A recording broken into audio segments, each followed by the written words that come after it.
Albert Einstein once said, everybody's a genius, but if you judge a fish by its ability to climb a tree, it will live its whole life believing that it is stupid. Ladies and gentlemen of the jury, today on trial we have modern day schooling. Glad you could come. Not only does he make fish climb trees, but also makes them climb down and do a 10-mile run. Tell me, school, are you proud of the things you've done? Turning millions of people into robots, do you find that fun? Do you realize how many kids relate to that fish?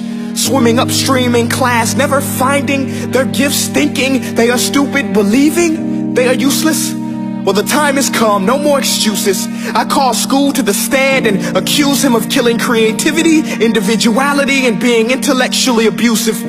He's an ancient institution that has outlived his usage.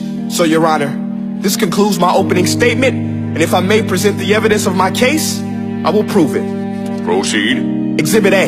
Here's a modern day phone. Recognize it? Here's a phone from 150 years ago. Big difference, right? Stay with me. Here's a car from today, and here's a car from 150 years ago. Big difference, right? Well, get this. Here's a classroom of today, and here's a class we used 150 years ago. Now ain't that a shame? In literally more than a century, nothing has changed. Yet you claim to prepare students for the future? But with evidence like that, I must ask, do you prepare students for the future or the past?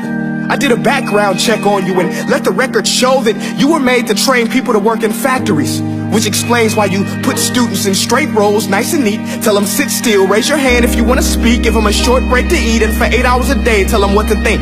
Oh, and make them compete to get an A letter which determines product quality, hence grade A of meat.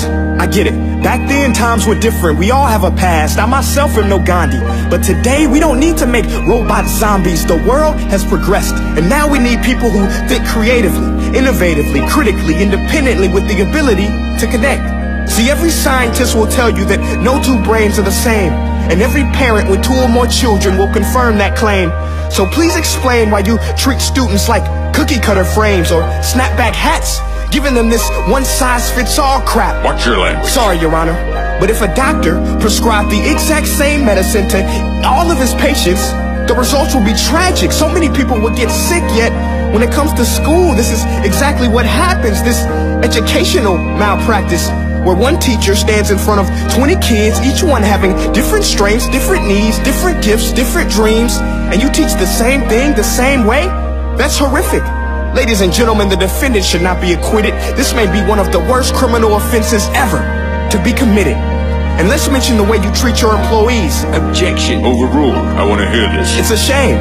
I mean, teachers have the most important job on the planet, yet they're underpaid? No wonder so many students are short-changed. Let's be honest, teachers should earn just as much as doctors, because a doctor can do heart surgery and save the life of a kid, but a great teacher can reach the heart of that kid and allow him to truly live. See, teachers are heroes that often get blamed, but they're not the problem. They work in a system without many options or rights. Curriculums are created by policymakers, most of which have never taught a day in their life.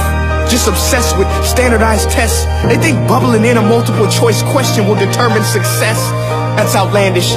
In fact, these tests are too cruel to be used and should be abandoned, but don't take my word for it. Take Frederick J. Kelly, the man who invented standardized testing, who said, and I quote, "These tests are too cruel to be used and should be abandoned." Ladies and gentlemen of the jury, if we continue down this road, the results will be lethal. I don't have much faith in school, but I do have faith in people. And if we can customize healthcare, cars, and Facebook pages, then it is our duty to do the same for education, to upgrade it, change it, do away with school spirit, because that's useless. Unless we're working to bring the spirit out of each and every student, that should be our task. No more Common Core. Instead, let's reach the core of every heart in every class. Sure, math is important, but no more than art or dance. Let's give every gift an equal chance. I know this sounds like a dream, but countries like Finland are doing impressive things. They have shorter school days. Teachers make a decent wage. Homework is non-existent, and they focus on collaboration instead of competition. But here's the kicker, boys and girls. Their educational system outperforms every other country in the world. Other places like Singapore are succeeding rapidly. Schools like Montessori, programs like Khan Academy. There is no single solution, but let's get moving. Because while students may be 20% of our population, they are 100% of our future. So let's attend to their dreams, and there's no telling what we can achieve. This is a world in which I believe, a world where fish are no longer forced to climb trees. I'll rest my case.